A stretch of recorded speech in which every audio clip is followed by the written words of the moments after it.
preparation for the coming of the Lord. Ang gusto ko pong sasabihin sa inyo mga kapatid, na huwag kayong mapagod sa paghanda sa pagbalik ni Jesus. Why am I saying that?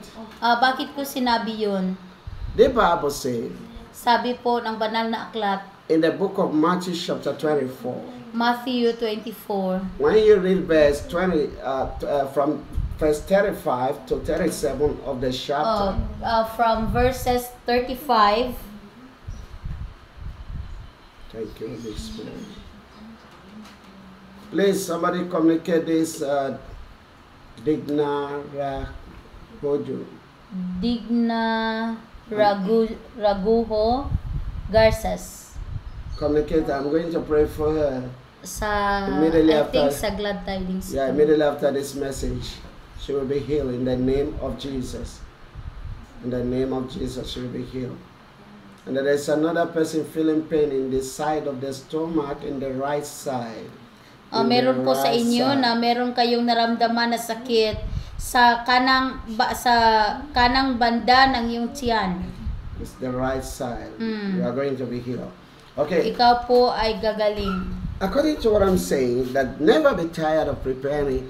The Bible says, huwag kayong mapagod sa paghanda sa pagbabalik ni Jesus. the coming of Jesus will be like a thief in the night. Kasi po ang pagbabalik ni Jesus po ay para pong yung magnanakaw na darating kahit kailan, o hindi natin alam kung kailan ba mangyayari ang mga magnanakaw ay pupunta sa bahay. There was a time that we experienced a lot of earthquake, and it happened in one day more than ever before. Almost 15 to 20 times earthquake, often and often. Naalala niyo pa po mga kapatid, yung may earthquake po, yung mga lindol po na nangyari, na pabalik-balik na lang after ng ilang oras na meron na naman, pag ganun, parang ganun din, hindi natin malalaman kung kailan babalik si Jesus. Okay, Ma'am Nolly, we're going to pray for Ma'am Nolly.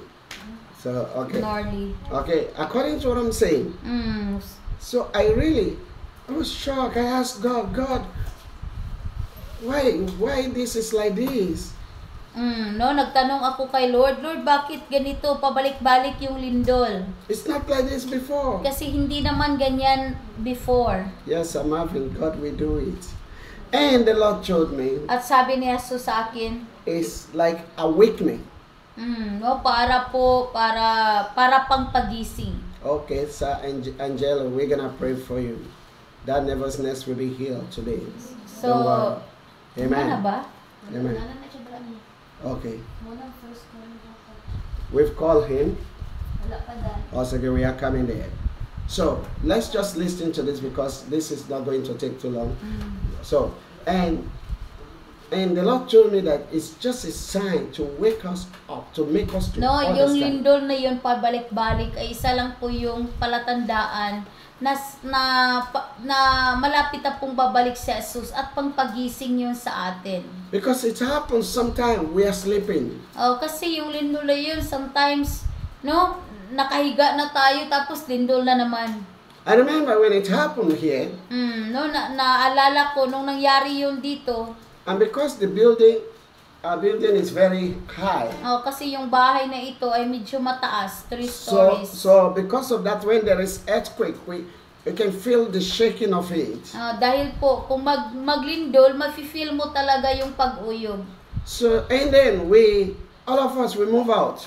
So, nung naglindol na, kaming lahat tatakbo palabas. And as we move out, at nang kami ay lumabas na. Then after the earthquake is gone, after na nawala na po yung earthquake, I realized something. Na-realize ko. What? Anong na-realize ko? All my documents are inside.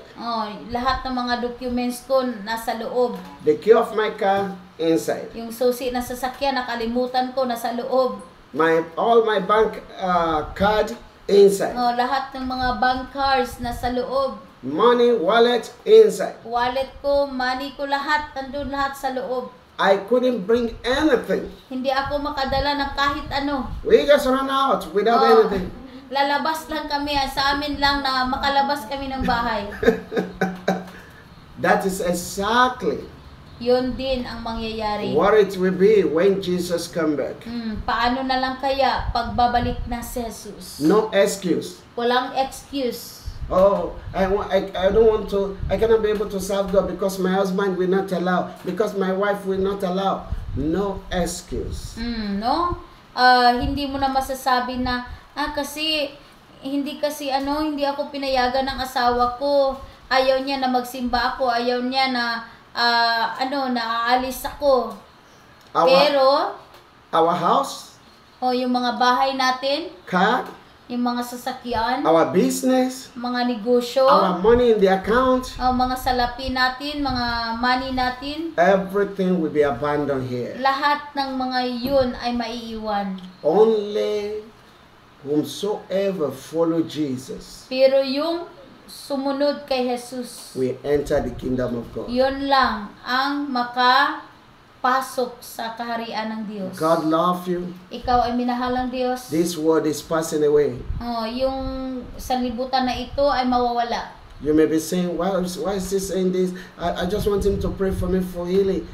But let me tell you, the greatest of all miracle is the salvation of souls. Baka sinabi mo dyan o nag-iisip ka, bakit niya sinabi ito? Gusto ko lang na mag-pray siya sa akin para ako ay gumaling. Alam niyo ba kapatid, ang pinakamalaking kagalingan, o milagro from the Lord is yung kaligtasan ng iyong kaluluwa. Make yourself prepare for Jesus. Kailangan po yung sarili mo ay nakahanda sa pagbabalik ni Jesus. We are going somewhere very soon. Kasi may pupuntahan po tayo hindi sa mundong ito. In heaven, Doon po sa langit, no sickness, wala pong mga sakit. no COVID, Walang COVID. no corruption, Walang corruption. no sin, Wala nang mga kasalanan no doon. Satan. Wala nang satanas. Everything will be happiness in heaven. Kasi doon sa langit, puro kasiyahan. You will forget every pain. Malilimutan mo ang lahat ng mga sakit na naranasan mo. How will it be on that day if we arrive in heaven?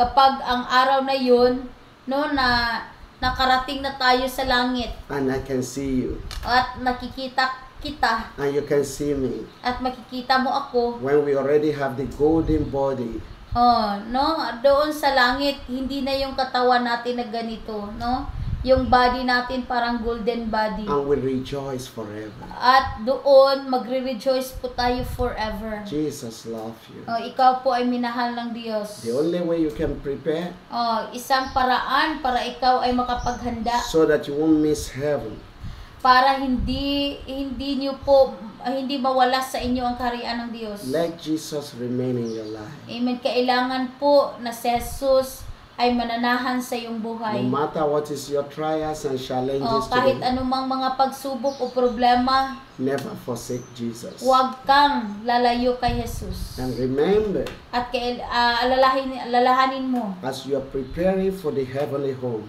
nang ikaw ay naghanda, Satan will use many things. Satan will try many things to discourage you, trials, challenges.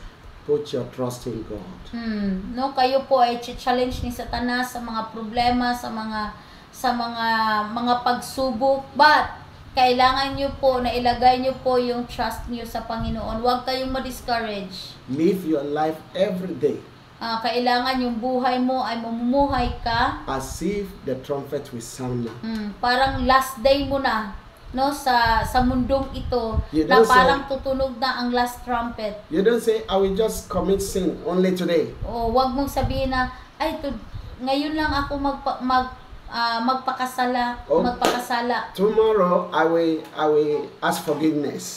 Tomorrow, pwede akong maghingi ng tawad sa Diyos. What if there's no chance for forgiveness? Paano na lang kung wala ng tomorrow? You don't know the day you will die. Kasi hindi mo alam kung kailan tayo mamamatay. I don't know the day I will die. Hindi ko alam kung kailan ako mamamatay. We will not be in this world forever. Kasi hindi naman tayo dito forever. One day, isang araw, we will all go back to our Creator. tayong lahat ay babalik kay Jesus. Jesus love you. Ikaw po ay minahal ni Jesus. Get prepared. Kailangan mong maghanda. The time is near. Dahil po, malapit na po ang panahon yun. God bless you. God bless you. I want to pray with you. Gusto kong magpipray sa inyo. You might be thinking, oh, if Jesus will come, I don't think I can go to heaven. Baka nag-iisip ka na, baka pag bumalik si Jesus, baka hindi ako po mapunta sa langit. Maybe because of my sin. O baka dahil sa grabe ng mga kasalanan na nagawa ko. God is a merciful God. Ang ating Diyos po, siya po ang Diyos He will na forgive merciful. you. He will wash away your sin. And He will make your name to be in the heaven. Amen. Patawarin ka niya, hugasan ka niya, at ilistahan niya yung pangalan mo doon sa listahan sa langit. Let us pray. Tayo po ay manalangin. Say this prayer with me. Ngayon po, mag-pray kayo, sumunod kayo sa aking prayer. Jesus. Sabihin niyo po, Jesus. Thank you. Thank you. Because you love me. You died. You died. To save me. To save me. Jesus. I believe you. I believe you. I surrender. My life to you. Come into my life. Forgive me. All my sins. Jesus. You are my Lord. And my Savior. Thank you, Jesus. Thank you, Lord. Amen. Heavenly Father, I thank you. I give you all the praise. Lord. Thank you for these precious people. Amen. Thank you for your love for us. Amen. And you died to save us. Amen. Thank you for your word you sent to us. Amen. Father, save your people. Amen. Forgive every sin of everyone. Amen. Wash everyone clean by your blood. Amen. Make us worthy of your kingdom. Amen.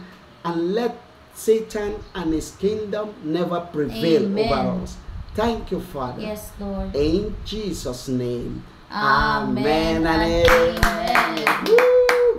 Glory be to God. Amen. Congratulations. Congratulations. You have been listed in heaven. Ikaw po ay nakalista sa langit. Please continue. Continue. Don't look back. Huwag kayong babalik. Don't follow Satan. Huwag kayong babalik sa dati niyong mga buhay. Stand in the Lord. Huwag kayong susunod kay Satan. Manatili kayo kay Lord. A miracle will happen. Amen. At ang milagro ay mangyayari. Let's call the next person, please.